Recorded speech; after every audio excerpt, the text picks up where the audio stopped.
सर्वे वेदा यद्पदमामनन्ति त्वपंसि सर्वाणि च यदुदन्ति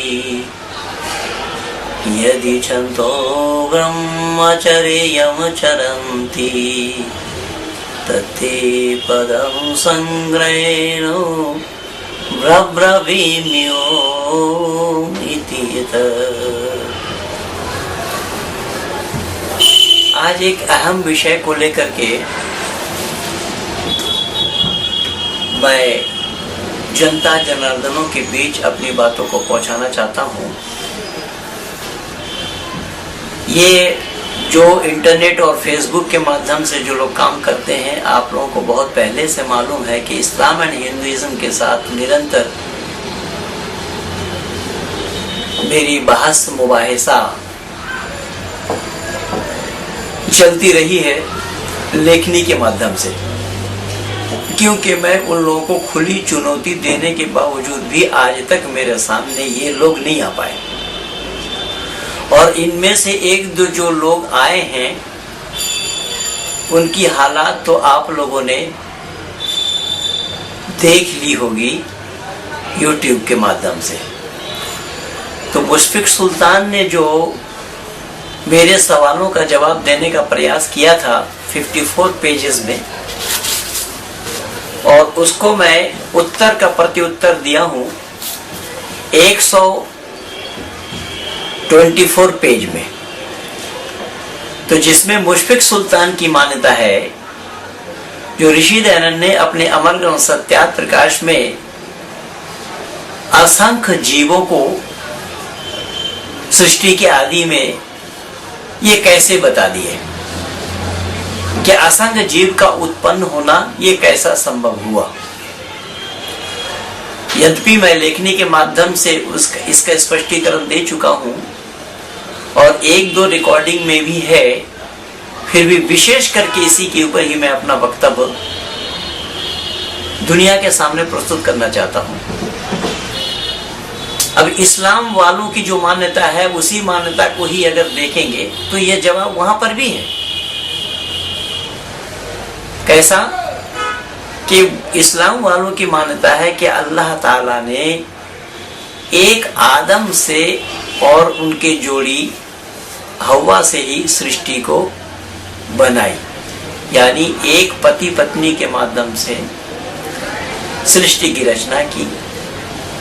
पर एक भेद मैं आप लोगों को आज और ये बताना चाहूंगा कि अल्लाह ने जब आदम को बनाया, मिट्टी फरिश्तों से मंगवाने के बाद आदम को बनाया, और आदम को बना करके अल्लाह ने स्वयं आदम के अंदर में रूह डाली।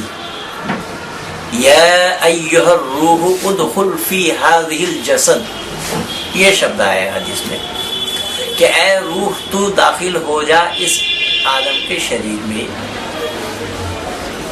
तो मैं समग्र इस्लाम जगत से ये पूछना चाहता हूँ, और मुशफिक सुल्तान से भी ये पूछा, जबकि अभी ये दिल्ली के बुक फेयर में मुशफिक सुल्तान खुद आया भी था, उसमें फेसबुक में निरंतर बताए जा रहे थे। वहां मेरी पुस्तक भी लगी थी आर्य समाज की प्रतिनिधि सभा के स्टॉल में, तो सब लोग देख रहे थे, जान रहे थे। तो मुशफिक सुल्तान का ये जो कहना है कि अनेक बनना कैसा संभव है, तो एक आदम को बनाना कैसा संभव हुआ अल्लाह के लिए। तो जब अल्लाह के लिए एक आदम को बनाना संभव हुआ, तो परमात्मा के लिए असंख्य बनाना संभव क्यों नहीं होगा। ये तो अपने आप में ही सवाल के घेरे में आ जाएंगे। लेकिन मैं कुछ और बताना चाहता हूँ, और वो बताने ये चाहता हूँ कि अल्लाह ने आदम को तैयार करते हुए उसके अंदर में रूह डाली, तो आदम पत्नी जो हव्वा को अल्लाह ने बनाया, तो उसको बिना रूह डाले उसको कैसा महिला के रूप में उसको कैसे प्रस्तुत किया। अभी तो अपने आप में सवाल के घेरे में आ जाएंगे, आए हुए हैं। जब आदम को बना करके अल्लाह को रूह डालनी पड़ी, तो हवा को बनाए, हवा को बनाने के बाद उसके अंदर में बिना रूह के हवा को तैयार कैसे कर दिया है क्या औरतों में रूह नहीं होती? पर हाँ, औरतों में रूह नहीं होती ये मान्यता तो कभी बाइबल की रही है, तो इस्लाम वालों की ये मान्यता नहीं। तो बिना रूह डाले अल्लाह ने उस औरत को कैसे बना दिया? पहला सवाल। दूसरा सवाल यह है कि एक आदमी के, एक स्त्री और पुरुष के माध्यम से अगर पूरी कायनात को बनाने की बात की जाए तो उसमें गलतियां कहाँ कहाँ होनी है वो देखें। वहां गलतियां ये होनी है कि, और होनी क्या है, वो हुआ है, और कुरान भी मान रहा है इसको, बाइबल भी मान रहा है इसको, कि आदम पत्नी जोड़ों जोड़ों के साथ वो संतान जन्मी। यद्यपि हमारे पौराणिक हिंदुओं के पास भी इस तरीके की ऐसी बातें हैं जो ये जवाब नहीं दे सकते, और न प्रलय तक इनके पास जवाब है। मैं आ रहा हूं। तो जब जोड़ों जोड़ों के साथ डबल डबल, एक लड़का और एक लड़की, इन जोड़ों के साथ वो संतान जनी, तो पहला वाला जो लड़का है, दूसरे नंबर पे जो लड़का और लड़की दोनों जनी, तो दूसरे नंबर पे लड़की के साथ उन्होंने शादी किया। तो भाई बहन में शादी हुई, और ये बाइबल भी मान रहा है, कुरान भी मान रहा है इस बात को। तो भाई बहन में शादी होना यह वैदिक सिद्धांत और वैदिक मर्यादा के विपरीत है। वैदिक मर्यादा में गोत्र बचाने की भी बातें हैं। कई बार आप लोग भी सुनते हैं, हरियाणा में बड़े झगड़े होते हैं इस बातों को लेकर के। हमारे पश्चिमी उत्तर प्रदेश में भी इन बातों को लेकर के, पश्चिमी उत्तर प्रदेश में मैं बंगाल वालों को और जानकारी दे रहा हूँ कि अपने गांव का ही कोई लड़का अपने गांव के किसी लड़की से मोहब्बत नहीं कर सकता। ये एक बहुत विचित्र बात है। ये जब तक मैं बंगाल में रहा मैं तो नहीं जानता था ये ऐसी बात है। जब मैं चला तो तब मुझे पता लगा उस सच्चाई का इस तरीके। अब यहाँ भाई बहन में शादी होना, आप बताइए कि इस्लाम और ईसाइयत को छोड़ करके दुनिया में मानव समाज, मानव कहलाने वाले कौन ऐसी समाज हैं जो भाई बहन में शादी कराएंगे? तो भाई बहन में शादी होना ये कैसे संभव हुआ? हमारे यहाँ इन सब बातों के लिए कोई गुंजाइश नहीं है। यही कारण बना कि आदि सृष्टि में ही परमपिता परमात्मा ने असंख्य जीव बनाए, और उन असंख्यों में उदाहरण और मिसाल दिया है ऋषि दयानंद ने अपने अमर ग्रंथ सत्ता प्रकाश के अंदर में, कि जैसा आसमान में सितारे, जो आसमान में सितारे असंख्य हैं, उन सितारों को गिना जाना संभव नहीं।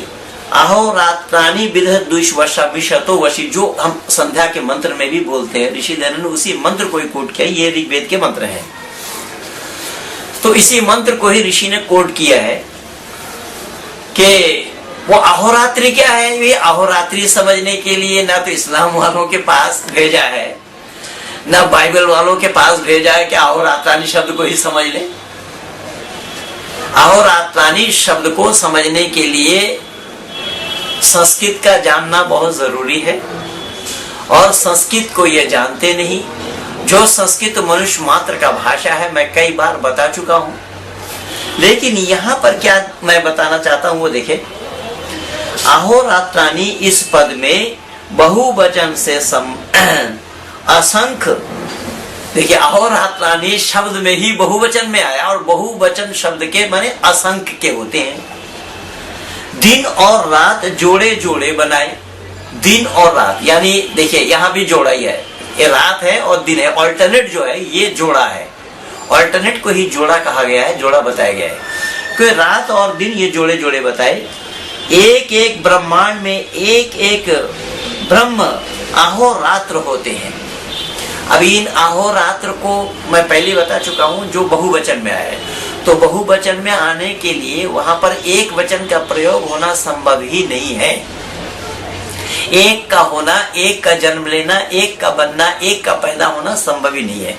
इसीलिए यहाँ ये स्पष्ट बताया गया है कि एक एक ब्रह्म अहोरात्र में असंख्य लघु दिन रात बनते हैं, यह प्रत्यक्ष है। इसी प्रकार से सर्वत्र सृष्टि में जोड़े होते हैं, यानी सृष्टि के अंदर में सर्वत्र जोड़े होते हैं। बेजोड़ कोई नहीं होता। बिना जोड़ वाला होना संभव ही नहीं है। कि कई अरब योजन की विस्तृत परिधि वाले हिरण्यगर्भ, देखिए इसको हिरण्यगर्भ भी कहा गया है, हिरण्यगर्भ में करोड़ों वर्षों में द्यावा पृथ्वी उत्पन्न होते हैं। द्यावा पृथ्वी से उत्पन्न नर नारी कृत युग प्रमाण में दीर्घायु और 100 साल के उत्पन्न होते हैं।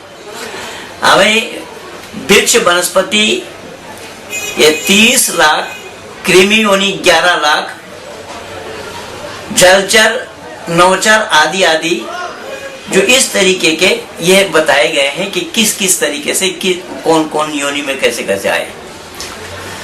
का गर्भ जोड़ा होता है, वह अनेक युवा जोड़े उत्पन्न होते हैं, उत्पन्न करने में समर्थ होते हैं। जैसे हाथी का गर्भ 1.5 वर्ष और ऊंट का 15 मास, घोड़े का 1 वर्ष, गाय का 9 मास का होता है।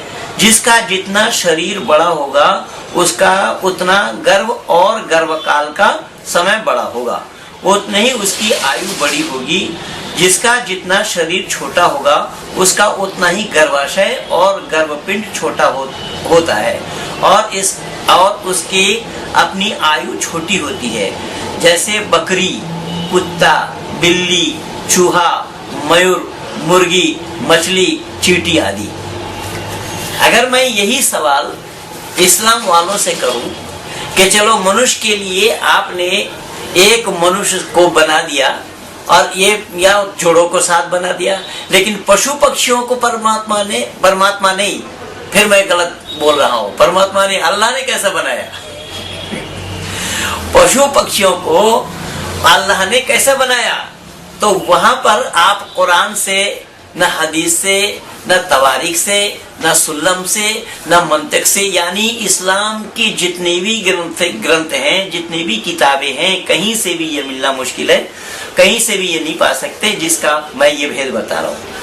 देखिए गाय कभी बछड़ा कभी बछड़ी उत्पन्न करती है।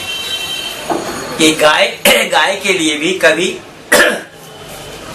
बछड़ा और बछड़ी उत्पन्न करती है। बकरी एक साथ कई बच्चा देती है, एक नर एक मादा। और कुत्ती 4 बच्चे देती है, उसमें नर और मादा होते हैं। इसी प्रकार बिल्ली, चूहा आदि के भी बच्चे होते हैं। कबूतरी 2 अंडे देती है, एक नर और एक मादा। मुर्गी अनेक अंडा देती है, जिसमें से अनेक नर अनेक मादा। ये प्रत्यक्ष सृष्टि का परोक्ष सृष्टि का प्रमाण है। यानी प्रत्यक्ष और परोक्ष दोनों सृष्टि के लिए, इन सब बातों के लिए ये बताया है। जैसा प्रकृति, पृथ्वी तो सूर्य, भूमि माता, सूर्य पिता। अब भूमि को माता क्यों कहा गया? कि भूमि से हम उत्पन्न हुए हैं, तो भूमि से उत्पन्न होने के कारण भूमि को माता कहा गया है। और सूर्य के किरण अगर ना पड़े तो उत्पन्न होना संभव नहीं है। तो सृष्टि में कुछ सृष्टि ऐसी हैं जो मैथुनी है और कुछ अमैथुनी है। और सृष्टि कुछ अंडे से पैदा होते हैं, कुछ पिंड से पैदा होते हैं गर्भ से, और कुछ स्वेट से है, यानी पसीने से भी पैदा हो जाते हैं। इन चीजों को ये लोग नहीं जानते हैं। तो भूमि को माता इसलिए कहा गया है कि माँ के गर्भ से ही संतान की उत्पत्ति होती है। तो भूमि इसीलिए माँ है। और सूर्य को पिता इसलिए कहा गया है कि सूर्य की किरणें अगर ना पड़े तो भूमि अकेली जन्म नहीं दे सकती है। इसीलिए यहाँ ये जोड़ा बताया गया है कि जैसा नारी और नर, ब्रह्मरात्रि ब्रह्म दिवस, रात और दिन, शरीर आत्मा, गाय बैल, घोड़ा घोड़ी इत्यादि इत्यादि है। हाथी हथनी, मोरनी मोर, कछुआ कछुई, सर्पणी सर्प, पिपली वृक्ष पीपल वृक्ष, बटी और बट। ये प्रकृति परम पुरुष का सूक्ष्मतम ये जोड़ा है। प्रकृति से परम पुरुष सृष्टा सुंदरतम है। यह सुंदर, सुंदरतम और सुंदरतर, यहाँ 3 भागों में बांटा गया है। तो जो परमात्मा है, जो सृष्टा है, वो सुंदरतर है। प्रकृति सदा सुहागनी है क्योंकि सृष्टा नित्य है। इस जोड़े में एक जड़ है, दूसरा चेतन है। यानी जड़ और चेतन ये उन जोड़ों में, हर एक जोड़ों में ये इस प्रकार से आए हुए हैं। पृथ्वी और सूर्य बृहत्तम जोड़ा है, ये दोनों जड़ हैं। इनमें से जो क्रिया अथवा घटनाएं होती हैं वह सृष्टा की संविधान से होता है। भूमि और सूर्य की आयु 432 करोड़ वर्ष की है। पृथ्वी से सूर्य बड़ा है और सुंदरतर है। देखिए वही सुंदर, सुंदरतर, सुंदरतम जो बताया, तो यहाँ पृथ्वी से सूर्य के लिए बताया जा रहा है कि पृथ्वी सूर्य से बड़ा है और सुंदरतर है। लोक में नर नारी का जोड़ा होता है। इनकी लगभग 100 वर्ष की आयु होते हैं। इन दोनों के शरीर चेतन है। नारी से नर सुंदर, बड़ा, बलवान, रक्षक और पोषक होता है। ब्रह्म दिवस और ब्रह्म रात्रि का भी ये जोड़ा है। कालबाजी महत्तम है। इन ब्रह्म दिवस और ब्रह्म रात्रि का काल 864 करोड़ वर्ष का होता है। इसी का लघुतम जोड़ा दिन रात 24 घंटे के होते हैं। यह प्रत्यक्ष है कि रात्रि सुंदरतर है और दिन सुंदर रात्रि सुंदर है और दिन सुंदरतर। और ऊपर मैं लिख आया हूँ या बता आया हूँ कि वो सृष्टा है, वो सुंदरतम है। कि पशु मानव आदि में सर्वत्र सुंदर, सुंदरतर और सुंदरतम जोड़े होते हैं। शरीर सुंदर है किंतु शरीर से सुंदरतम आत्मा है। आत्मा से अस्तित्व में ये शरीर का सौंदर्य है। अतः सृष्टि के सर्वत्र जोड़ों में अथवा द्वंद्वात्मक तत्वों में जो सुंदरता है वह चेतनतम, सुंदरतम, श्रेष्ठतम के अस्तित्व के कारण ही है। देखिए इसके मूल कारण, इसके जड़ में एक सब परमपिता परमात्मा ही है। क्योंकि परमात्मा के द्वारा, परमात्मा के ये निमित्त है, परमात्मा के निर्मित हैं, इसीलिए इनके सब का कारण परमात्मा बताया। सुंदर आत्मा से परमात्मा अधिक सूक्ष्मतम, चेतनतम, सुंदरतम आत्मा स्वरूप से एक चेतन तत्व है। नर नारी की आत्मा में कोई अंतर नहीं है। कुछ लोगों का ख्याल है कि नर नारियों में के अंतर है। नर नारियों में सिर्फ स्त्रीलिंग और पुल्लिंग का भेद है। गर्भाशय महिलाओं में है, पुरुषों में गर्भाशय नहीं है। शरीर के गठन में कुछ थोड़ा अंतर है। सृष्टि के जोड़ों में बनती है। हमने पूर्व 4 प्रकार के जोड़ों की चर्चा की है। परम पुरुष, प्रकृति, देव और पृथ्वी, नर और नारी, आत्मा और शरीर। इन जोड़ों में परम पुरुष, सूर्य और नर, इन तीनों में उत्पादक, जनक गुण में समानता है। पहले पुरुष जानता है इसलिए उसको जनक कहते हैं। पहले पुरुष जानते इसलिए उसको जनक कहते हैं। बाद में स्त्री गर्भवती प्रसूता होकर जननी कहलाती है। अब जननी यहाँ किसको कहा गया? देखिए जनने वाली को, जो गर्भवती होती है, प्रसूता होती है, तब वो जननी कहलाती है। जनिता, सविता, प्रसूता, ये सृष्टा के नाम है। दौर में पिता जनिता, नविरस बंधुर में माता पृथ्वी महियाम, ये अथर्ववेद के मंत्र हैं। प्रकृति, भूमि, नारी, इन तीनों में जननी गुण में समानता है। सृष्टा के संविधान में प्रकृति जननी विविध ब्रह्मांडों को निर्माण करती है। देवलोक के द्वारा पृथ्वी गर्भवती होकर विविध प्रकार के पिंडों को उत्पन्न करती है। इसलिए पृथ्वी माता, भूमि माता कहती है। लोक में प्रत्यक्ष से के पुरुष के द्वारा स्त्री गर्भवती होती है। सृष्टि में हम देखते हैं केवल पुरुष संतान उत्पन्न नहीं कर सकता और ना ही नारी केवल संतान उत्पन्न कर सकती है। अर्थात नर और नारी दोनों के मिलकर ही प्रजा उत्पन्न होते हैं। लेकिन बाइबल और कुरान ने तो एक से ही उत्पन्न मान लिया है। मरियम कुमारी अवस्था में संतान को जनी, बाइबल भी मान रहा है, कुरान भी मान रहा है, पुराण वालों ने भी मान लिया है। कुंती गर्भवती ऐसे बिना पुरुष से मिली हो गई, और वहां पर बताया जाता है कि सूर्य के किरण से हुई। तो यहाँ देखिए, पक्षपात के लिए कोई गुंजाइश नहीं है वेद में कि ये मेरे पास है तो सही है और औरों के पास है तो गलत है, जैसा कि मुशफिक सुल्तान ने किया। मुशफिक सुल्तान ने कहा कि हनुमान का सूरज का निकल जाना ये गलत है, लेकिन हजरत मोहम्मद साहब का चांद का टुकड़ा होना वो सही है। भाई गलत तो गलत ही होगा, चाहे हमारे पास हो किसी और के पास हो, लेकिन अपना गलती को स्वीकार नहीं किया है। कि सृष्टि में हम ये देखते हैं कि दोनों मिलकर के ही प्रजा की उत्पन्न होती है। कोई भी अकेला पुरुष कलाकार संतान को जन्म नहीं दे सकते। सनो बंधुर जनिता सविदाता, ये हमारा परमेश्वर जगत का जनक, विधाता और बंधु है। तत्सवितुर वरिण्यम विश्वानि दुरिता, वह सविता उत्पादक जगत का ऐश्वर्य प्रदाता देव है।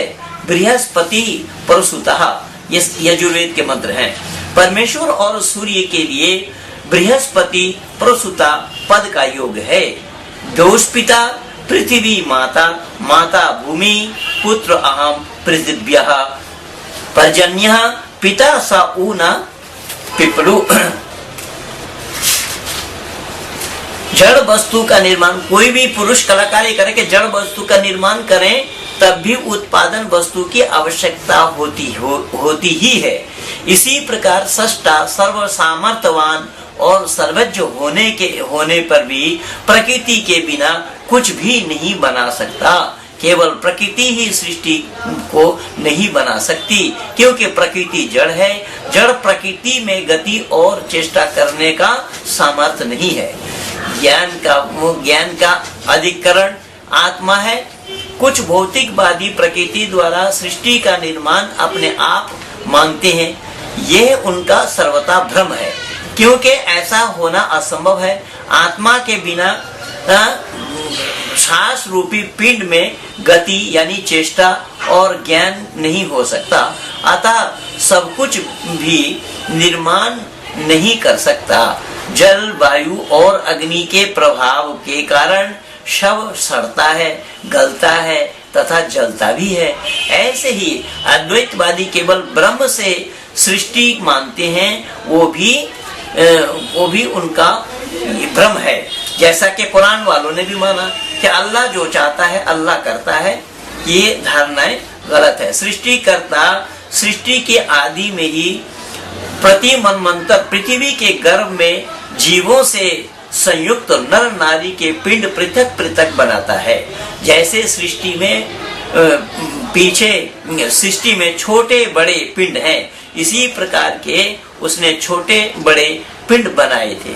पुरुषोत्तम सृष्टा ब्रह्मांड के जिस प्रकार के कर्मों को करता है, जीवात्मा भी उसी प्रकार अपने अपने शरीर के पिंडों को बनाते हैं। परमात्मा जड़ चेतन सृष्टि बनाता है, जीव भी जड़ चेतन सृष्टि बनाता है। सृष्टा महत्तम एक तत्व है, वह सत्य चित आनंद स्वरूप है, सर्वाधार है, सर्वज्ञ और सर्वव्यापक है, अपरिवर्तनशील नित्य सृष्टि का सृष्टा और दृष्टा है। दिव्यलोक का सूर्य भी बृहत्तम जड़ सुंदरतम और चुंबकीय अग्नि का विशाल महापिंड है। उसमें सृष्टा के संयोग से क्रियाएं होती हैं, उसकी उत्पत्ति, स्थिति और प्रलय होती है। नर लघु पिंड भौतिक शरीर युक्त आत्मा से संयुक्त है। लघु पिंड के जन्म, जीवन और मृत्यु होते हैं। जीवात्मा के इच्छा, द्वेष, सुख, दुख, ज्ञान और प्रयत्न ये गुण है। कुछ लोगों का ख्याल है कि ये आर्य समाज के लोग जो शाकाहारी बोलते हैं, शाक सब्जी खाते हैं, तो उसमें भी प्राण है। देखिए यहाँ पर जीव किसको कहा गया है, उसका परिभाषा बहुत अच्छे ढंग से समझिए कि जीवात्मा की इच्छा, द्वेष, सुख, दुख, ज्ञान और प्रयत्न। क्या पेड़ पौधों में प्रयत्न करने की क्षमता है?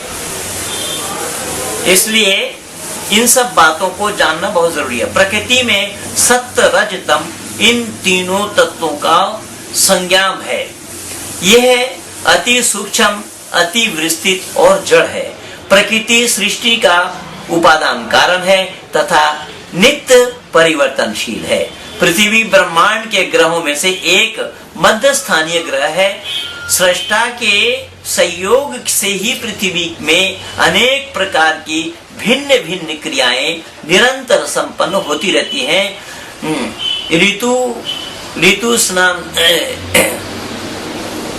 ऋतुस्नाता, गर्भधारण, गर्भवती और प्रसूता आदि गुणों में वह विशेष है।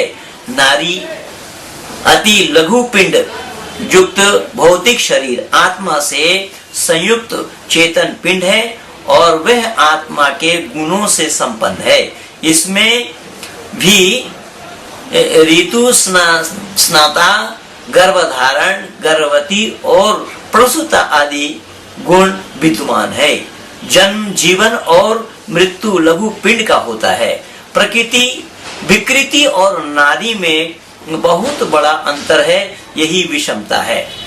सृष्टि लोक में कि एक प्रकृति का सदुपयोग, दूसरा जीवों के लिए कर्मयोग क्षेत्र का निर्माण होना, जिससे जीव नानाविध कर्म के फलों को प्राप्त करता है और विशेष कर्म करके मानव जीवन को सफल करता है। तीसरा ईश्वर का प्रारंभ, न्याय, ईश्वर का सामर्थ्य, न्याय व्यवस्था और प्रकृति प्रसिद्ध होता है। वेद दर्शनों में सृष्टि रचना के विषय विविध प्रकार के कारणों का निर्देश है। विशेषकर पुरुष सूक्त, आदिति सूक्त, भाव वृत्तम सूक्त, काल सूक्त और प्राचीन ऋषि मुनियों ने भी स्तरचित दर्शन ग्रंथों में विविध कारणों पर प्रकाश डाला है। सृष्टिकर्ता का परिचय, वेदांत दर्शन। देखिए यहाँ पर बहुत सुंदर ढंग से स्पष्टीकरण मैं ये देना चाहूंगा कि ये कौन कौन विषय कहाँ हम पाएंगे। जो हमारा दर्शन शास्त्र है उन किन दर्शनों में क्या क्या विषय दिया हुआ है। तो यहाँ पर प्रथम पहला नंबर पे आया सृष्टिकर्ता का परिचय कहाँ है कि वेदांत दर्शन में। तत्व का सम्मिश्रण अनुपात कहाँ है, सांख्य दर्शन में। बुद्धि, ज्ञान, विज्ञान पूर्वक रचना कहाँ है, योग दर्शन में। साधनों का परिचय, जीव का परिचय, न्याय दर्शन में। समय और काल की व्याख्या, वैशेषिक दर्शन में। कर्म का महत्व और कर्म की विवेचना, मीमांसक दर्शन में। कर्म वैचित्र, सृष्टि वैचित्रम, यानी ये सांख्य दर्शन में आया है। कर्म की विचित्रता से सृष्टि में विविधता है। परम पुरुष और पुरुष के विविध कर्म है, अतः सृष्टि की में विचित्रता है। जड़ चेतना, चेतनाभ्याम सृष्टि ही, ये सांख्य दर्शन में आया है। जड़ और चेतन के संसर्ग से सृष्टि होती है। मिथुन अभ्याम सृष्टि, मिथुन सृष्टि। देखिए सृष्टि के ये सब क्रम बताए जाते हैं। मिथुन अर्थात जोड़ों के द्वारा सृष्टि होती है। पहला नंबर प्रकृति, दूसरा नंबर महान बुद्धि, तीसरा नंबर अहंकार, चौथा नंबर शब्द, पांचवा नंबर स्पर्श, छठा नंबर रूप, सातवां नंबर रस, आठवां नंबर गंध। ये प्रकृति विकृति है।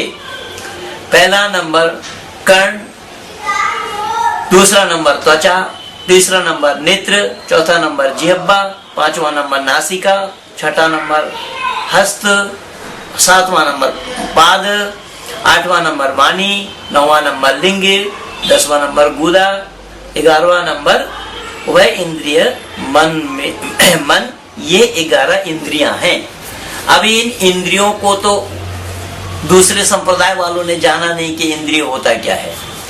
अब यहाँ आकाश, वायु, अग्नि, जल, पृथ्वी, ये 5 महाभूत हैं। उपर्युक्त ये सब ब्रह्मांड बनने के 24 पदार्थ हैं। देखिए ब्रह्मांड बनने के 24 पदार्थ हैं।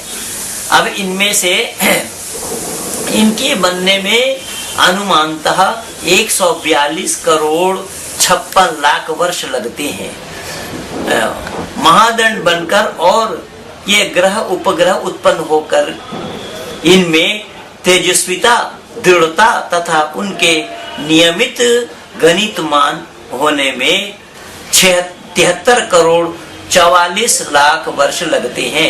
इस प्रकार जड़ सृष्टि बनने में 216 करोड़ वर्ष लगते हैं। सृष्टि प्रकरण उपर्युक्त 6 दर्शनों में सृष्टि विषय ज्ञान को इस प्रकार प्रस्तुत किया गया है। सृष्टिकर्ता जगत का निमित्त कारण है, जिसके बिना कोई कार्य नहीं होता। यहाँ अच्छी ढंग से समझ लें, ये जयेश पटेल ने भी एक बार मेरे से सवाल किया और वो भी YouTube में लगा हुआ है, जरूर आप लोग सुने होंगे। तो यहाँ सृष्टिकर्ता जगत का निमित्त कारण, जिसके बिना कोई कार्य नहीं होता, और दूसरा नंबर प्रकृति जगत का उपादान कारण है, इसके बिना कोई वस्तु न बने और वह उत्पादन न कर सकता है, वो उपादान कारण कहता है। तीसरा नंबर में जीव और काल सृष्टि के साधारण कारण है। लोक में विविध प्रकार के कारणों से ही विविध प्रकार के कार्य संपादन होते हैं, जैसे निम्नलिखित तालिका में दर्शाया गया है, जो कि इस प्रकार है। जो इसको ध्यान से जानना होगा, पढ़ना होगा, समझना होगा, देखना होगा, तभी आप पाएंगे। ये मैं आपको दिखा रहा हूं इस पुस्तक के भाग को, कि किस तरीके से ये क्रम बनाया गया है। इन क्रमों को इन पुस्तक के माध्यम से ही, जिस पुस्तक का नाम है वैदिक सृष्टि विज्ञान, ये वैदिक सृष्टि विज्ञान क्या है, कैसा है, इस सृष्टि विज्ञान को जानना पड़ेगा। तो आगे यहाँ बताया गया है कि यह विभिन्न वस्तुओं के निर्माण में पृथक पृथक करता है। अन्य वस्तुओं के कारण आदि भी विभिन्न है। एक निर्माता के वस्तु को दूसरा निर्माता नहीं बना सकता जब तक उसे तदर्थ विद्या का ज्ञान प्राप्त न हो। देखिए, एक मिस्त्री के बनाए हुए सामान दूसरा मिस्त्री नहीं बना सकता है, वो सामान में अंतर आ जाएंगे। लेकिन मैं जिस परमात्मा की चर्चा कर रहा हूँ, इन परमात्मा की चर्चा में मैं ये भी बता देना चाहता हूँ दुनिया के मानव समाज, मानव कहलाने वालों को, कि हमारे वह परमपिता परमात्मा इतने बड़े कलाकार हैं, इतने बड़े सृष्टा हैं, इतने बड़े विश्वकर्मा है कि धरती पर इतने मानव हैं, किंतु एक का अंगूठा दूसरे के अंगूठा के साथ मेल नहीं खाता। इसीलिए अंगूठा जो छाप लिया जाता है, अंगूठा का जो निशानी ली जाती है, वो एक के अंगूठा के साथ दूसरे का अंगूठा मेल नहीं खाएगा। इसलिए इस अंगूठा को गवाही का अंगूठा कहा गया, अंगुष्ठ कहा गया है। ये गवाही देती है। लेकिन इस्लाम तो गवाही इस उंगली को माना है, तर्जनी को माना है। अशहदु अल्ला इलाहा, ये शहादत की उंगली है, ये तर्जनी को मानते हैं। अब बताइए, तर्जनी से गवाही देना या दिलवाना संभव होगा क्या? कोई गवाही देता है, गवाही दिलवाता है, तो अगर वो सिग्नेचर नहीं करना जानता तो उसको अंगूठा लगाना पड़ता है। अंगूठा कई बार सरकारी कागज पत्र में देखते हैं कि जिसको सिग्नेचर भी करना पड़ता है और अंगूठा भी लगाना पड़ता है। तो गवाही देने वाली उंगली ये है, लेकिन इस्लाम इसको मानता है। जो नमाज में अत्ताहिया तो पढ़ते समय आधा अत्ताहिया तो पढ़ जाए, तो ये गवाही देने के लिए इस उंगली को उठाओ। ये कि सर्वशक्तिमान सृष्टिकर्ता की रचना विशाल और अनंत है।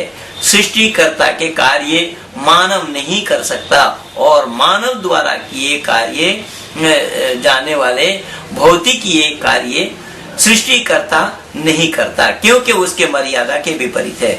अपनी अपनी पृथक पृथक योग्यता तथा मर्यादा है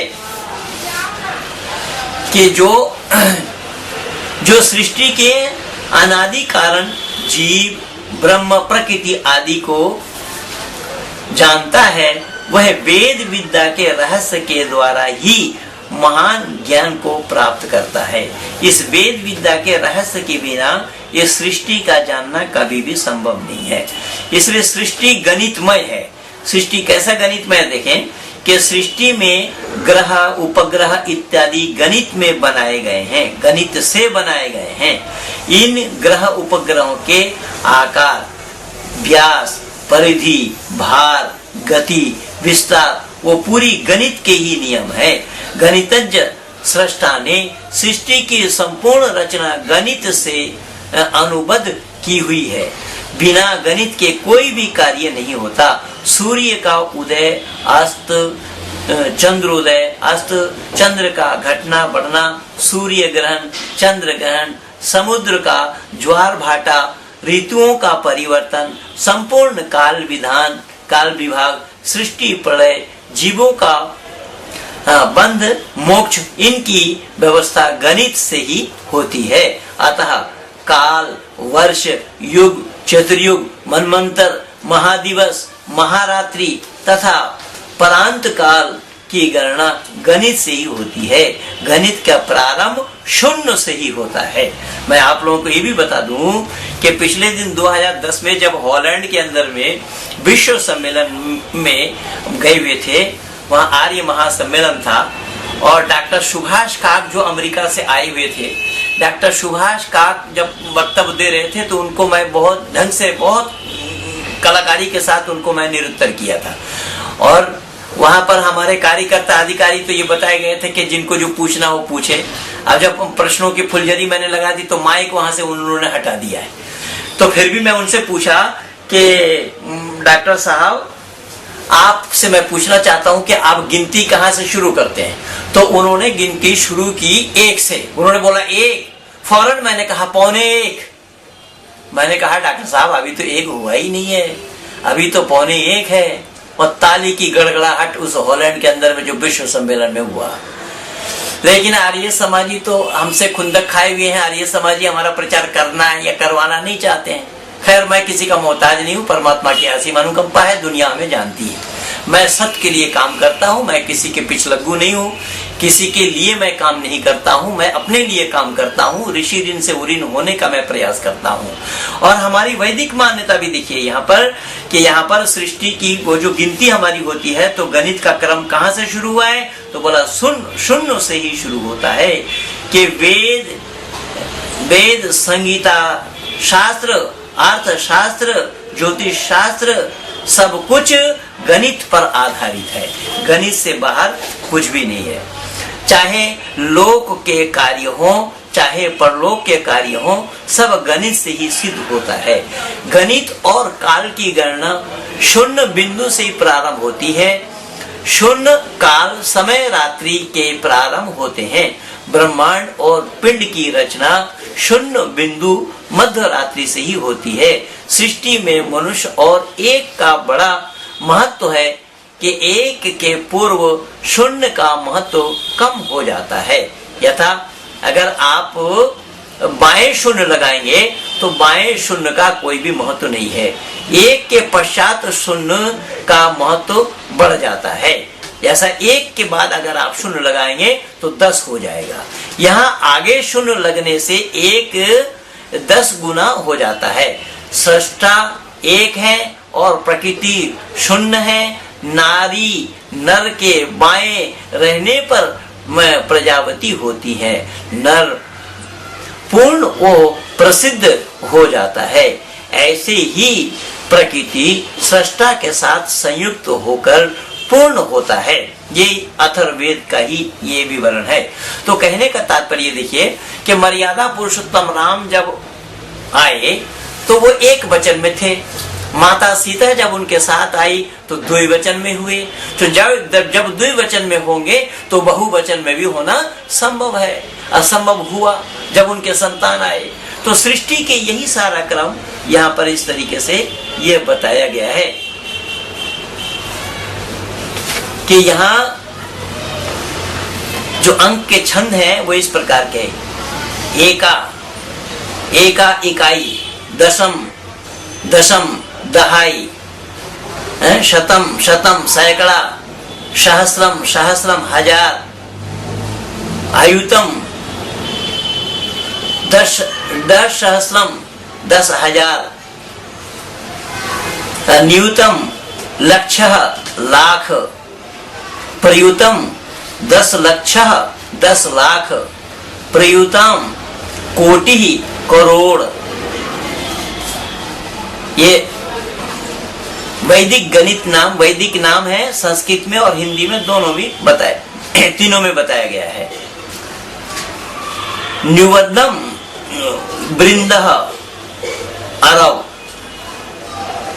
10 वृंदम खरवह 10 अरब, समुद्र 10 समुद्र, मध्य 10 मध्य, अंत्य महाअंत्य, पदार्थ महापदार्थ। इस प्रकार ये सब दिए हुए हैं। 1 से लेकर 9 अंकों तक एक समाया हुआ है, अर्थात व्याप्त है। अंक जोड़, गुना, बीजगणित, बीजांक, रेखांक तथा विषमांकों में रूपों में व्याप्त है, जो 0 और 1 से 9 अंक भी संपूर्ण गणित विद्या में व्याप्त है। ऐसे ही एक सृष्टा संपूर्ण सृष्टि में व्यापक है। ये सृष्टि की रचनाएं सारी ये सब बताए गए हैं कि किस प्रकार से सृष्टि में सर्वत्र सुख है। सृष्टि को सृष्टा सुख स्वरूप है। सृष्टि सृष्टा ने जीवों को उपकरणार्थ या जीवों के उपकारार्थ सुखदायिनी सृष्टा बनाई है। सृष्टा और जीव में पिता और पुत्र के समान संबंध है। लेकिन ये सब तो माना नहीं, इस्लाम ने नहीं माना, वो गिनती भी नहीं माना। वो गिनती कैसे गिनते? 1 2 3 4 5 6 7 8 9 10 20 30 40 50 60 70 80 90 100 200 300 400 500 700 800 900 1000, ये अबजद कलमा का गिनती है। अब ये गिनती है या गड़बड़ झाला है, ये लोग समझे जाने इसको। तो जैसे लोक में बुद्धिमान समर्थ पिता अपने संतानों के लिए आहार, वस्त्र, आवास आदि और सकल आवश्यक पदार्थों की सुंदर सुखदायक व्यवस्था करता है, उसी प्रकार सृष्टा भी अपने जीवों के लिए सारी व्यवस्था करता है। ये परमपिता परमात्मा की व्यवस्था, क्योंकि हम धरती पर जब नहीं आए उससे पहले हमारी ये व्यवस्था थी। अगर हमारे आने के बाद ही परमात्मा व्यवस्था करते तो परमात्मा पर दोष लगता, हम भी नहीं जी पाते। प्रातः काल उठते ही प्रत्येक मनुष्य को अपने नित्य कर्म में सुख मिलता है। मनुष्य अपने अज्ञानवश या मूर्खों के संगो दोष से या कर्म फल के अधीन दुख पाता है, किंतु सृष्टि में सुख दुख नहीं है, सुख ही सुख है। तभी तो जीव सृष्टि में आ सकता है और पुरुषार्थ करके अपना चरम सुख को भी प्राप्त कर लेता है। तो यहाँ सृष्टि सकाल है। काल विभाग परिचय, ये प्रातः कितने का होता है, मध्याह्न कितने का होता है, समय कितने का होता है, रात्रि कितने का होता है, उषा काल कितने का होता है, पक्ष कितने का होता है, कृष्ण पक्ष कितने का होता है, शुक्ल पक्ष कितने का होता है, पूर्णिमा क्या है, पूर्णिमा कितने दिनों को होते हैं, अमावस्या क्या है, कितने दिनों को होते हैं, अष्टमी क्या है, ऋतु क्या है, मास क्या है, ये सब तो इस्लाम या ईसाइयत जानता ही नहीं है इन सब बातों को। देखिए यहाँ मासों के विवरण और ऋतु के विवरण यह यजुर्वेद में ही वर्णन है। चैत्र वैशाख वसंत ऋतु, ज्येष्ठ आषाढ़ ग्रीष्म ऋतु, श्रावण भाद्रपद वर्षा ऋतु, आश्विन कार्तिक शरद ऋतु, मार्गशीर्ष पौष हेमंत ऋतु, माघ फाल्गुन शिशिर ऋतु। या आयन 2 प्रकार के होते हैं, एक उत्तरायण, दूसरा दक्षिणायन। ये इस्लाम तो जानता ही नहीं है इसको, आयन क्या है, किसको बोलते हैं। प्रत्येक आयन की अवधि 6 मास की होती है। उत्तरायण में दक्षिण दिशा से उत्तर दिशा की ओर सूर्य नित्य प्रति उगता है। उगता है कि मतलब ये मत समझना कि कोई पौधा बोया गया है जो उग रहा है। यहाँ हम सूर्य निकलता भी नहीं है, ना सूर्य निकलता है ना डूबता है, क्योंकि हम जिस समय निकलते हुए देखते हैं अमेरिका उस समय डूबता हुआ देख रहा है। हम जिस समय डूबता हुआ देखते हैं अमेरिका उस समय निकलते हुए देखता है, इसलिए डूबने निकलने का सवाल पैदा नहीं होता है। ये दक्षिणायन क्या वर्ष में 360 दिन, 2 आयन, 3 काल, 6 ऋतुएं और 12 मास होते हैं। वर्ष का प्रारंभ दिन गुण आदि पर्व होता है। पृथ्वी वार्षिक चक्र पूरा करती है, वह सूर्य की एक परिक्रमा कर लेती है और वर्ष की गणना से ही युगी की गणना होती है। लघु वर्ष 4 वर्ष का होता है और सुदीर्घ काल की अवरात्रि का नाम एक युग है। प्रधान युग 4 प्रकार के होते हैं, सतयुग, त्रेता युग, द्वापर युग और कलयुग। ये 4 युग हैं। के 4 युग में पहला नंबर 17,28,000 का, दूसरा नंबर पे 12,96,000 का, तीसरा नंबर पे 86,04,000 का और चौथा नंबर पे 83,20,000 का, 83,02,000 का है। ये मनमंत्र 71 चतुर्युगी 30,76,20,000 वर्ष की अवधि होती है। प्रति मनमंत्र के आदि का स्वभाव नया और अंत का स्वभाव पुराना होता है। मनमंत्र में विविध प्रकार के पिंडों का जन्म, जीवन, मृत्यु और पुनर्जन्म होता है। यहाँ पर भी संधि काल, काल क्या है? काल एक द्रव्य है। काल शब्द से निष्पत्ति, फल, गतौ, संख्यायने च धातु से हुई है। प्रत्येक कार्य में निमित्त कारण काल होने से उसका वर्णन वेद आदि शास्त्रों में विभिन्न प्रकार से दर्शाया गया है। काल नित्य है, अतः पहले उसकी महिमा का वर्णन अथर्ववेद के अनुसार किया गया है। सृष्टि काल है, वेद भी कालमय है। इसके स्वरों को ह्रस्व, दीर्घ और पुलुत संज्ञाएं हैं तथा उदात्त, अनुदात्त, स्वरित संज्ञाएं भी होती हैं। ये सब गणितमय और कालमय है। लघु काल अवयव में वेद का वर्णन सर्वे निमेषा जज्जिरे विद्युतः पुरुषा दधि, ये यजुर्वेद के मंत्र है, कि विशेष प्रकाशमान पूर्ण विभु ब्रह्म से सब निमेषा नेत्रोन्मीलन, आंख का खोलना आदि लक्षण वाले कला, कष्ट आदि काल अवयव उत्पन्न होते हैं। लघु अहोरात्रि के विषय में भी ऋग्वेद में वर्णन आता है, जैसे बाघ वस्तु त्रिशद धाम विराजती।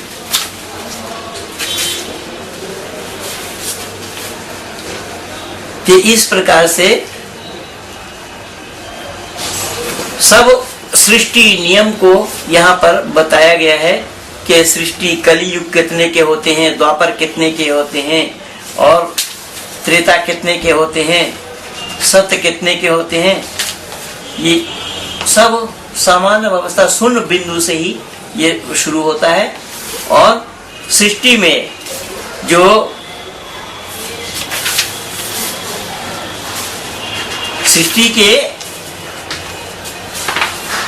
एक साथ अनेक का होना, ये एक दो जगह नहीं, अनेक जगह प्रमाणीय है,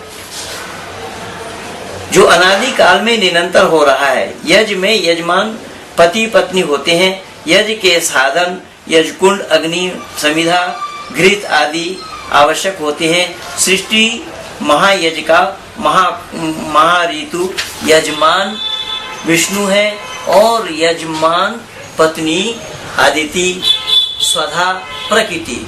आदित्य विष्णु तन पत्नी यजुर्वेद में आया है। विष्णु की पत्नी अदिति है। अदिति प्रकृति को कहते हैं। ये तात्विक सूक्ष्मतम सुंदरतम जोड़ा है जो प्रवाह रूप से अनादि है।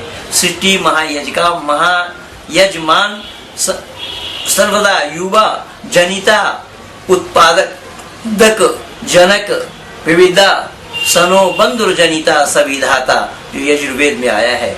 यजमान पत्नी अदिति प्रकृति भी नित्य सदा सुहागिन, सुहागिन सृष्टि की जननी है। तो इस प्रकार से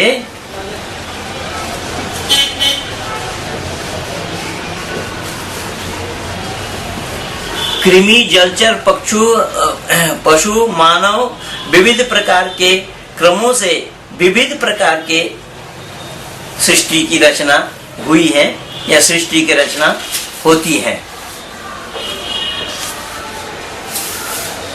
तो ये सृष्टि विज्ञान को जाने बिना ये बताना संभव नहीं है।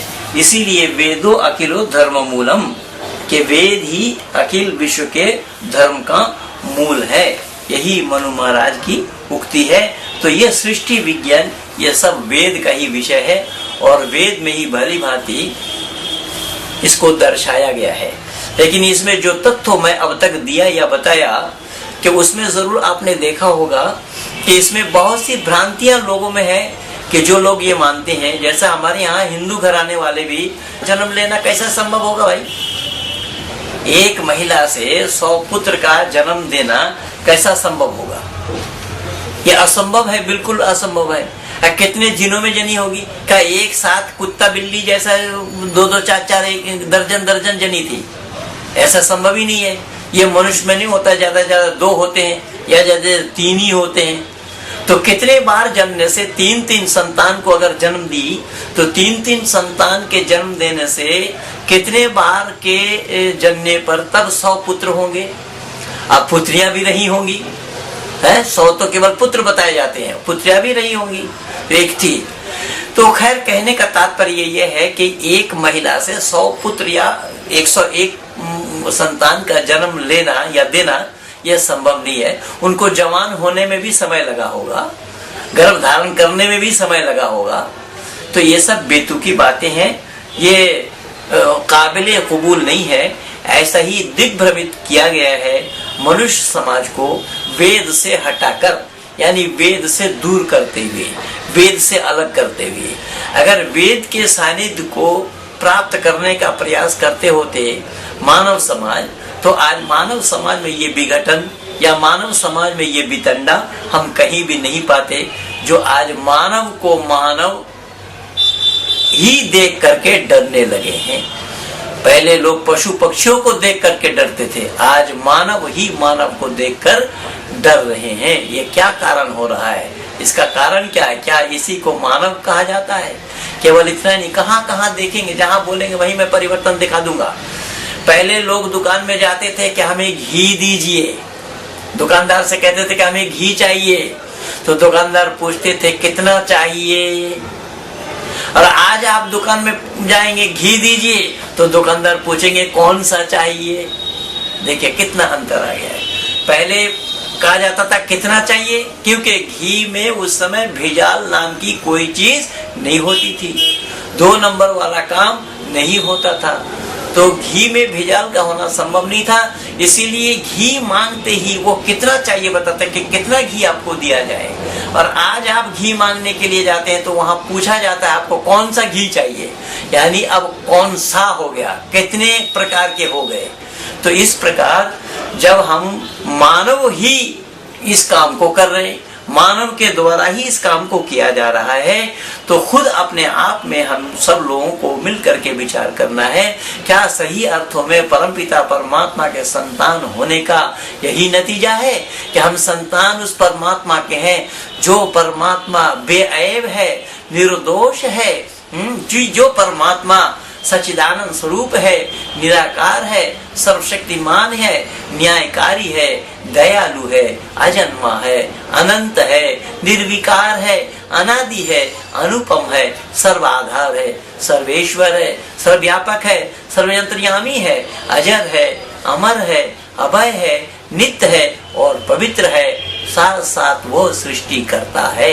तो जब परमात्मा के हम संतान हैं, तो परमात्मा के किसी प्रकार की कोई भी अवगुण परमात्मा में नहीं है, और उसके संतान हो करके अगर ये अवगुणों से भरे हुए हों, तो भला क्या हम उस पिता के पुत्र कहलाने के अधिकारी बनेंगे? ये बहुत ही चिंतनीय विषय है। तो मैं बहुत संक्षेप में ही आप लोगों के सामने में इसको प्रस्तुत करने का प्रयास किया। जो लोग अनेक सृष्टि कैसे बने हैं वो भली भांति इस चीज को सुने। और आज तो मैं कलकत्ता में बैठा हूँ, विपुल जी का भी मैं देखा कि किसी ने अनेक सृष्टि कैसे बने हैं, विपुल जी ने फेसबुक में लिखा है। तो ये सारा देख करके ही मैंने अपना समाधान देने का प्रयास किया। आप सब लोगों को बहुत बहुत धन्यवाद।